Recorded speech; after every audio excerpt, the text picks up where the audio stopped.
Good morning and welcome to this presentation. It's a very brief take and bite-sized to enable comprehension. It is about AI in blunt injury to the abdomen, and it's an attempt to straddle AI with clinical scenarios. Now, AI can do this, AI can do that, it can do a lot of things. But students should know exactly where we can straddle AI with clinical scenarios, specific clinical scenarios. Otherwise, it is all just theory here and there. The information is very fragmented. So to sort of consolidate that information, I have made this presentation. And the clinical imaging and the scenarios are from my personal collections, and patients have consented to be used strictly for teaching purposes. Now, you have an injured abdomen. Simple. You can make out it's an injured abdomen. The very fact it is distended. You see, it is distended.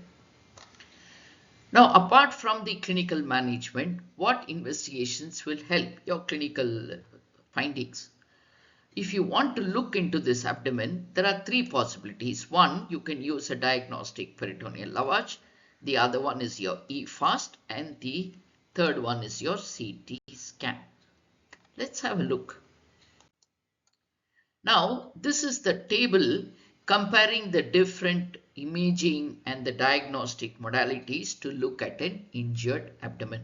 I'm not going to go into the details about the indications, contraindications, the futility of that particular investigation, the chance of missing injuries in a particular modality, etc.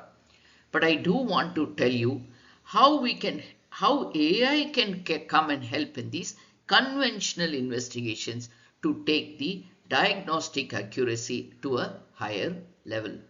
So when it comes to diagnostic peritoneal lavage, I'm not going to go into the basics. You know how it is being done. It is just sampling the peritoneal fluid in an injured abdomen. You can look at the RBCs, WBCs, and the vegetable matter. Vegetable matter obviously will not be in the free peritoneal cavity until the intestines are injured.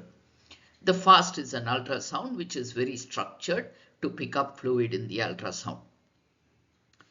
Now coming to contrast enhanced CT, that is also, it has got very high sensitivity and specificity also. It will tell you exactly which organ is involved.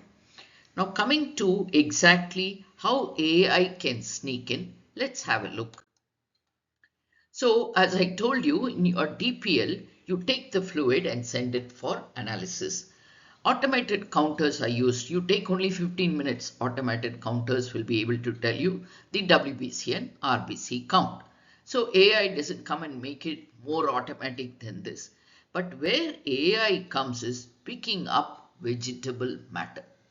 For vegetable matter, you cannot use automated counter. You need an HNC staining. You need somebody to look at it. You need the expertise to report it as vegetable matter.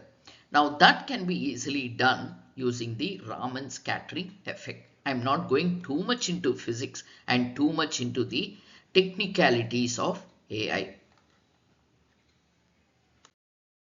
Coming to fast ultrasound, you know exactly where the probes are placed to pick up problems in the torso. Again, I'm not going to go into the technicalities. And these are the conventional generated images. Now, these images, when they have gross findings, it's easy to pick up. What if they have subtle findings? Then difficult for the less experienced radiologist to be able to pick up those findings. More so, very difficult for the trauma surgeons who are at the point of care to pick up very subtle findings. So what do? The problem why you don't pick up is the skill barrier, and accuracy also will be less. So what you do is, this is very essential when you're working in a remote place. This is like a senior consultant holding your hand and taking you through the ultrasound. So look at AI like that. It's a tool which is helping you to do better. It is never there to replace you. So in the ultrasound, same conventional pictures, but you use AI enabled. There is something known as heat maps will be generated. They are nothing but they will draw attention to this part of the imaging for you to have a closer look. It gets flagged. Yes, there is a problem here. There are a lot of, pixels and other things. I don't know the exact details. That is too much of engineering. But because large data sets have worked on these issues, it's like 1,000 consultants seeing that ultrasound for you. But AI has seen it and tried to flag issues which you will look keenly and pick up.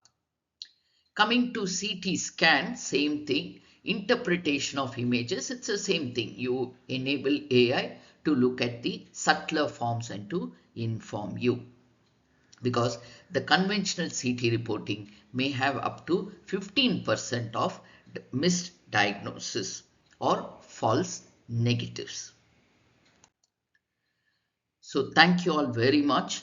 These are just small snippets which I'll be regularly posting on LinkedIn for the company DocStribe or on behalf of the company DocStribe AI. I'm subject matter expert there, and I thought best to give you clinical scenarios which I have faced myself. Not that I've used AI there, we have used conventional methods, conventional imaging, how best we can up the accuracy and the bring down the false negatives using AI enabled tools. Now, the tools that I mentioned are there. They are not much into the clinical markets yet. Radiology tools have come out, but other tools are in the research stage. They may be used off-label, but they have not been approved by FDA. Thank you all so much.